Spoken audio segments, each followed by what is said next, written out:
ગુજરાતમાં વધી રહેલી ગુનાખોરી ડામવા ગુજરાત રાજ્યના પોલીસ વડાના આદેશને લઈ અસામાજિક તત્વો સામે સુરત પોલીસે પણ લાલાખ કરી છે અને તેઓના ગેરકાયદેસર કબજાને દૂર કરાઈ રહ્યા છે. ત્યારે ગોળાદરા પોલીસે પણ બુટલેગરો દ્વારા ઉભા કરાયેલા ગેરકાયદેસર દબાણોને દૂર કરાયા હતા. ગુજરાતભરમાં હાલ અસામાજિક તત્વો સામે પોલીસે લાલાખ કરી છે. સુરત સહિત રાજ્યભરમાં અસામાજિક તત્વોએ શરૂ કરેલા આતંકને લઈ ગુજરાત રાજ્યના પોલીસ વડા ડીજીપી વિકાસ સહાયે સમગ્ર રાજ્યની પોલીસને 100 કલાકમાં અસામાજિક તત્વોની લિસ્ટ બનાવી કાર્યવાહી કરવા આદેશ આપ્યા હતા.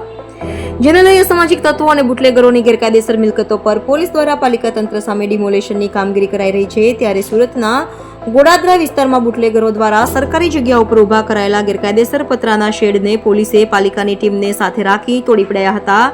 બુટલેગરોએ પાલિકાની જગ્યામાં ગેરકાયદેસર રીતે પતરાના શેડ બનાવી દીધા હોય, જેને લઈ પોલીસ અને પાલિકાના કર્મચારીઓ દ્વારા ડિમોલિશનની કામગીરી હાથ ધરાઈ હતી. જેને લઈ અસામાજિક તત્વોમાં ફફડાટ ફેલાયો છે. સર, આજે ગોળાદરા ખાતે ડિમોલિશન કરવામાં આવ્યું છે. કઈ જગ્યાએ અને કયા પ્રકારનું ડિમોલિશન થયું છે? ગોળાદરા પોલીસ સ્ટેશન વિસ્તારમાં જે ગોળાદરા ડિંડોલી બ્રિજ છે એની એક્ઝેક્ટ નીચે અને રેલવે ટ્રેકની બાજુમાં ડિમોલિશનની કાર્યવાહી ચાલુ છે. આ જે જગ્યા છે આમાં કાચું બાંધકામ કરી અને કેટલાક ન્યુસન્સ લોકો બેસી રહેતા હતા. અગાઉ પણ પોલીસે અહીંયા અનેક રેડો કરી હતી. ત્યારબાદ અહીંયા રૂટીનમાં કોઈ બેસતું નહોતું, પરંતુ ઘણા સમય બાદ પોલીસને જાણવા મળ્યું હતું કે અમુક ન્યુસન્સ લોકો અહીંયા બેસી રહી અને લોકોને પરેશાન કરે છે. અંધારાનો લાભ લઈ મોબાઈલ છીનવવાની કોશિશ કરે છે. પછી પોલીસ જ્યારે આવે છે ત્યારે તરત એ લોકો અહીંથી ભાગી જાય છે. અહીંથી રેલવે ટ્રેક છે, ટ્રેક ચેન્જ કરી અને જે ડિંડોલી પોલીસ સ્ટેશનની હદ છે ત્યાં જતા રહે, ત્યાંથી બીજે જતા રહે છે. આ પ્રકારની વારંવારની અમને રજૂઆત મળી હતી, જેને ધ્યાને લઈ પોલીસે અત્યારે કન્ફર્મ કર્યું અને એસએમસીને જાણ કરી હતી. એસએમસી આ બાબત કન્ફર્મ કરી કે આ જગ્યા છે એ સરકારી છે અને એના ઉપર જે બાંધકામ છે એ ગેરકાયદેસર છે, જેને ધ્યાને લઈ અને અત્યારે એસએમસીની ટીમ હાજર છે. એને તોડી પાડવા માટે અત્યારે એ લોકોની કામગીરી ચાલુ છે.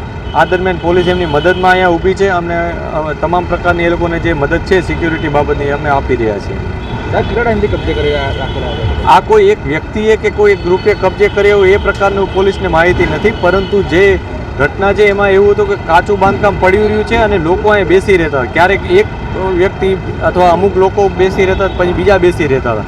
એ લોકોનું રૂટીન કામ કે અહીંના આવતા જતા લોકોને પરેશાન કરવાનું, મોબાઈલ છીનવવાની કોશિશ કરવાની અથવા મારામારી કરવાની, અહીંયા આખો માહોલ ખરાબ કરવાનો એ પ્રકારનો એમનો પ્રયાસ હતો. આ બધી વસ્તુને ધ્યાનમાં રાખી આ જગ્યાનું ડિમોલિશન અત્યારે ચાલુ